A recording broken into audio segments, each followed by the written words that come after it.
बस एक छाँव जुल्फ़ की। अधिवक्ता साथियों नमस्कार, मेरा नाम अधिवक्ता प्रसून शुक्ला है। मैं बेमेतरा में 25 साल से वकालत का व्यवसाय कर रहा हूँ।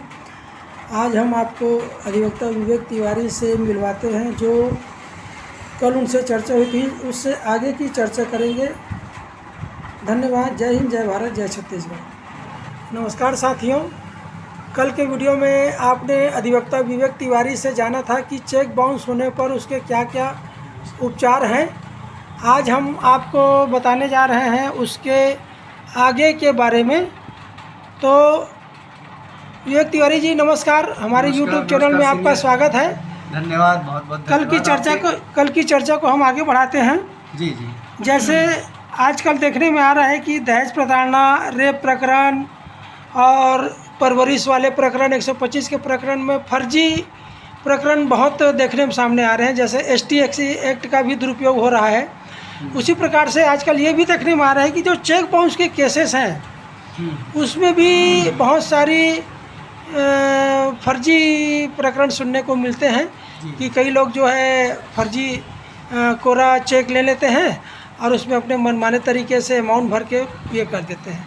तो ऐसी स्थिति में जब किसी को नोटिस मिलता है चेक बाउंस का, तो उसमें अभियुक्त को उसका क्या क्या उपचार है, क्या विधिक उसको सहायता मिल सकती है? जी, मैं क्रमशः आपकी सभी बातों का जवाब देता हूँ सीनियर। ये बात तो बिल्कुल सही है कि जो सुरक्षा के लिए कानून बने हैं उनका दुरुपयोग भी हो रहा है। जैसे हम तेज़ गति से चलने वाले वाहन का आविष्कार होता है तो उससे हमारा बहुत समय बचता है, लेकिन उससे क्या है, दुर्घटनाएं भी होती हैं। तो सभी सिक्कों के दो पहलू होते हैं। कानून का उपयोग के साथ साथ उसके दुरुपयोग की बातें भी अक्सर सदैव सामने आती हैं। कुछ केसेस में इनका दुरुपयोग ज़्यादा होता है, दहेज प्रताड़ना के केसेस हों, झूठे रेप के केसेस हों, इस तरह से। तो उसी प्रकार से सीनियर 138 नेगोशिएबल इंस्ट्रूमेंट एक्ट के कानून के तहत भी इस कानून का कई बार दुरुपयोग के केसेस हम देखने को मिलते हैं। और कई बार ऐसा होता है कि देनदारी नहीं रहती, सिक्योरिटी चेक का दुरुपयोग कर लेता है चेक धारक। कई बार होता है कि देना है 50,000 और उसमें अमाउंट भर दिए 5 लाख, 50 लाख, व्हाटएवर कुछ भी। तो इनके दुरुपयोग हैं। तो आपने पूछा कि नोटिस मिलने पर क्या करना चाहिए। तो नोटिस मिलने पर तो नोटिस भेजने वाले पक्ष के पास जाना चाहिए और जो देनदारी जो बनती है हाथ पाँव जोड़ के दे दुआ के उसको ख़त्म करना चाहिए। खैर, ये तो एक मजाक हो गया। अगर वाकई में आपकी देनदारी बनती है, अगर आपने पैसे लिए हैं, तो कहीं ना कहीं कोर्ट में, न्यायालय में कानून की गिरफ्त से आप बच नहीं सकते। अगर आपने पैसा लिया है तो समझौता करना ही सर्वोत्तम उपाय, सर्वश्रेष्ठ विकल्प है। और जो नोटिस भेजने वाला है, चेक धारक है, जो परिवादी है, उससे आपको समझौता करने की कोशिश करनी चाहिए। लेकिन अगर आपको ऐसा लगता है कि आपके साथ कुछ गलत किया जा रहा है या आपने पैसे नहीं लिए हैं, बेवजह आपसे पैसे की मांग की जा रही है, आपने चेक नहीं दिया है, चेक का दुरुपयोग कर रहा है, चेक दिया है तो कम अमाउंट का दिया है, कम अमाउंट का नहीं दिया है तो वो सिक्योरिटी चेक के लिए दिया है जिसका उपयोग वो नहीं करना चाहिए था, उन्होंने सिक्योरिटी चेक को देनदारी का चेक बना दिया। ऐसा इन सभी बहुत सारी चीज़ें हो सकती हैं। तो ऐसे में आपको सबसे पहले अपने भरोसेमंद वकील से मिलना चाहिए, वो आपको सही सलाह देगा।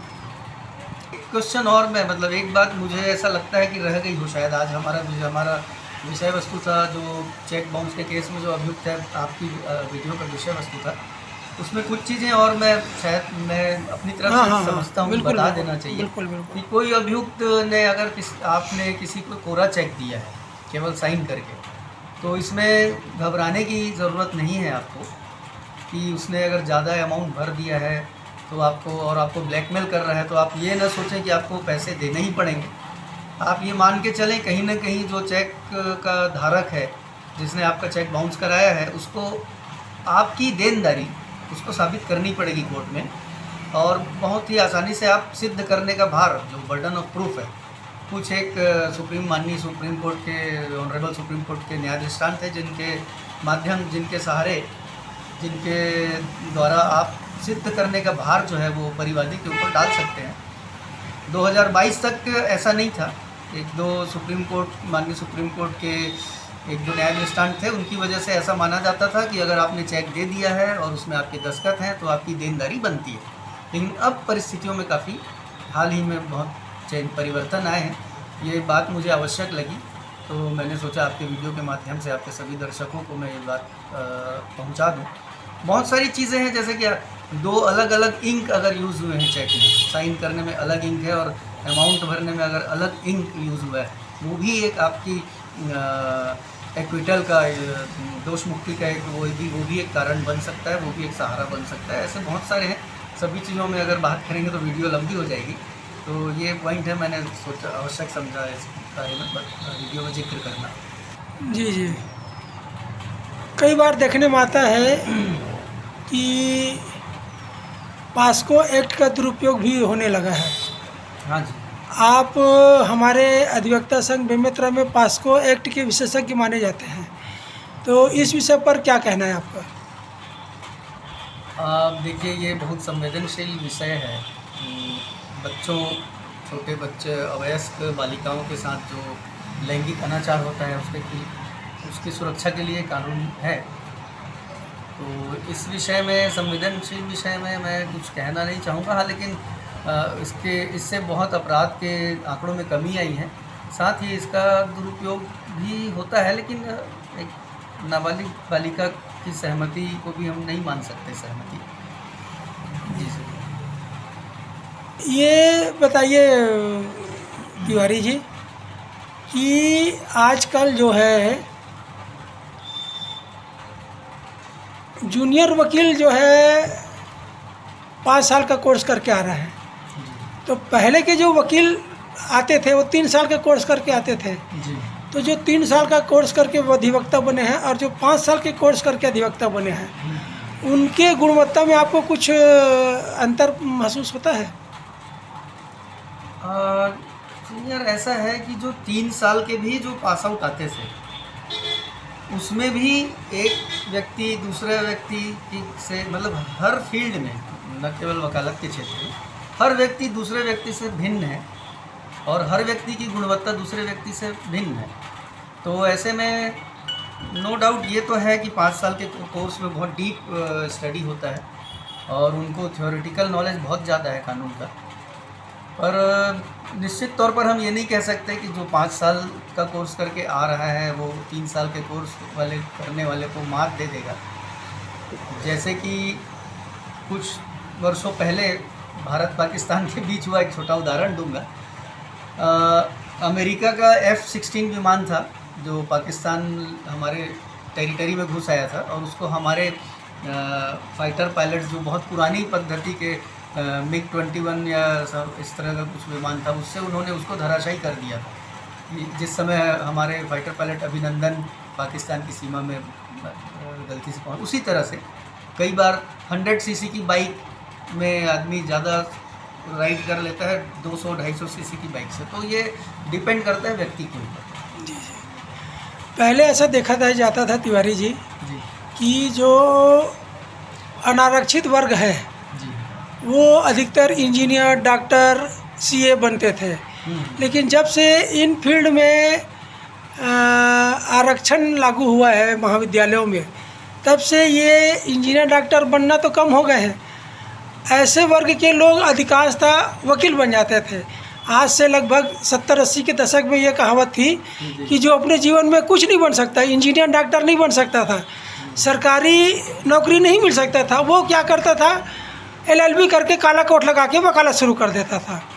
लेकिन आज के समय में ये धारणा टूटती न आ रही है। आज वकालत पेशा में आना भी एक सम्मानजनक दृष्टि से देखा जा रहा है, क्योंकि इसमें बहुत सारे फील्ड कारपोरेट सेक्टर में जो है आना चालू हो गया है। तो इसके बारे में आप क्या सोचते हैं? जी, मैं ये कहना चाहता हूँ कि वकालत का पेशा तो पहले भी सम्मानजनक था और अब इसमें कोर्सेज भी बहुत अच्छे विस्तृत हो गए हैं। आज भी वकालत का पेशा बहुत सम्मानजनक है और हर पेशा मेरी नज़र में सम्मान का पात्र है। कहावतें तो लोग तो बोलते रहते हैं जो उनको कहना है। आजकल ऐसा देखने में आ रहा है कि वकालत व्यवसाय में, जैसे हम कुछ पूर्व वर्ष जाते हैं 80 के दशक में, तो अधिवक्ता के नाम से उसके पास आदमी चल के आते थे, बिल्कुल बिल्कुल। मामले मुकदमे चल के आते थे हाँ, अधिवक्ता जी, के जी। नाम से। लेकिन हाँ, आज के दौर में वकालत व्यवसाय में दलाली पूरी तरीके से हावी है। आज दलाल जो है एक व्यक्ति विशेष अधिवक्ता के पास या पुलिस वाले एक ही दलाल वकील के पास प्रकरण को देते हैं, तो इसके बारे में आपका क्या कहना है? इससे वकालत व्यवसाय जो है बदनाम होते जा रहा है। वकालत के व्यवसाय की गुणवत्ता पर इसका असर निश्चित तौर पर पड़ रहा है सीनियर, और ये कहीं ना कहीं इसके लिए वकील तो जिम्मेदार हैं ही, साथ ही पक्षकार गण भी जिम्मेदार हैं। उनको जागरूक होना चाहिए कि किस वकील में क्वालिटी है, किस में नहीं है।